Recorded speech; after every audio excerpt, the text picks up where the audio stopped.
Hallo, mein Name ist Simon Dorsch. Ich betreibe mit meinem Vater gemeinsam einen landwirtschaftlichen Betrieb in Weinsberg-Ranschen. Unser Schwerpunkt liegt im Bereich Weinbau mit ca. 12 Hektar Rebfläche. Der Boden kann man sich optisch die Oberfläche sehen. Wie es tatsächlich im Inneren aussieht, kann man nur mit Hilfe einer Bodenprobe ermitteln. Mit ihrer Hilfe kann festgestellt werden, wie viele Nährstoffe tatsächlich im Boden vorhanden sind. Gegebenenfalls kann der Winzer dann darauf reagieren und keine Düngung ansetzen oder entsprechend der Analysewerte seine Düngung planen.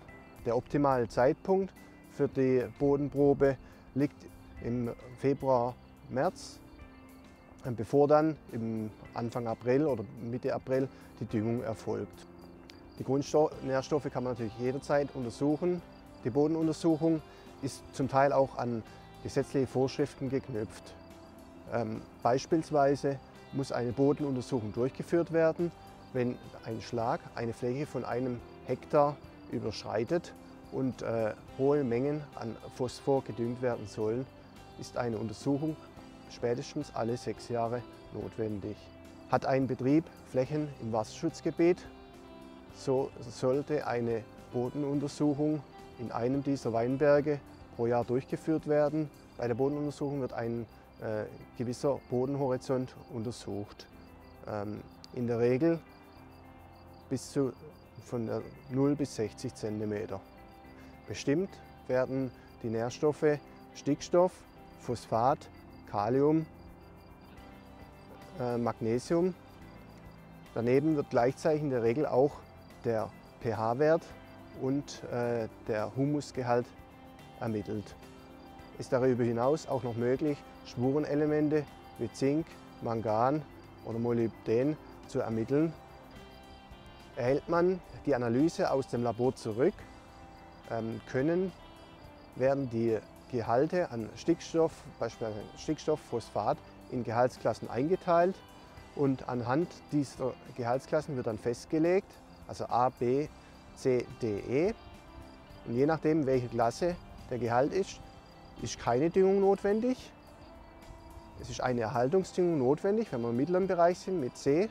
Und wenn zu wenig drin ist, dass wir in der Klasse A oder B sind, dann muss in der Regel mehr als die Erhaltungsdüngung gedüngt werden, um den Nährstoffbedarf der Rebe wieder auszugleichen. Für die Bodenprobe benötigt man einen Bohrstock.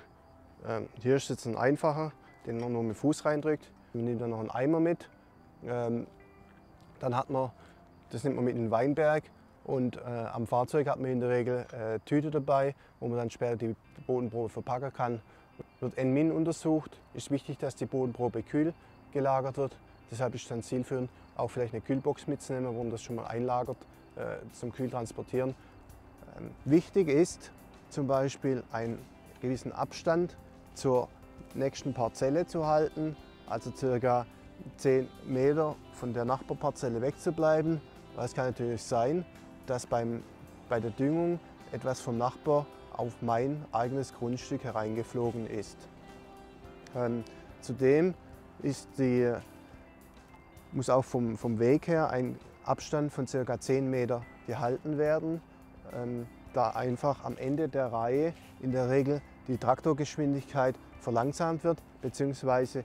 der Traktor noch in Beschleunigung ist bei der Düngung, sodass hier keine gleichmäßige Düngung erfolgt ist. Dann wird in der Regel, da die Gassen etwas unterschiedlich bewirtschaftet sind, sodass die Gassen nicht ganz homogen sind. Deshalb sollten aus beiden Gassen ungefähr gleich viel Bodenproben gezogen werden. Also für eine aussagekräftige Bodenprobe gehen wir jetzt einige Meter in den Weinberg.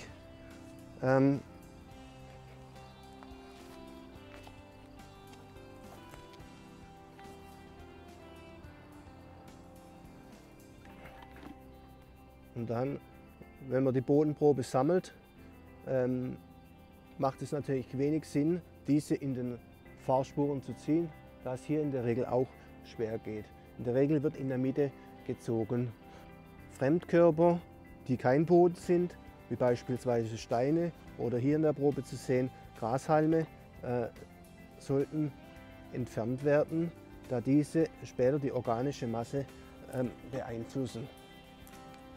Man sieht jetzt hier, wir haben einen Horizont von knappe 30 cm gezogen. In der Regel hat der Bohrstock eine Markierung, wie tief der in den Boden gedrückt werden soll. Und dann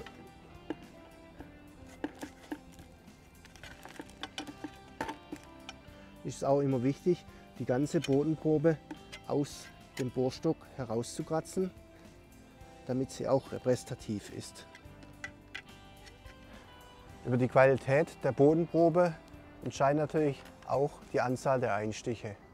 In der Regel spricht man von 30 bis sogar 50 Einstiche pro Hektar. Anschließend wird die Erde im Eimer gemischt und dann ca. 600 bis 800 Gramm in die Tüte abgefüllt. Wenn die Bodenprobe gezogen ist und versendet wird, muss auf das Etikett geschrieben werden, der Betrieb, wo die Bodenprobe herkommt, am besten mit Adresse. Wichtig ist aber auch, wie der Weinberg bewirtschaftet wird, ob eine Dauerbegrünung vorhanden ist, wie in jeder Zeile oder nur in jeder zweiten Zeile. Auf dem Etikett wird weiter angegeben, was untersucht werden soll. In der Regel sind es die Grundnährstoffe Stickstoff, Phosphat, Kalium und Magnesium. Darüber hinaus wird der pH-Wert bestimmt und daraus resultierend dann auch der Kalkbedarf für den Boden. Automatisch wird immer die Bodenart mitbestimmt, da diese entscheidend ist für die spätere Einordnung der Werte.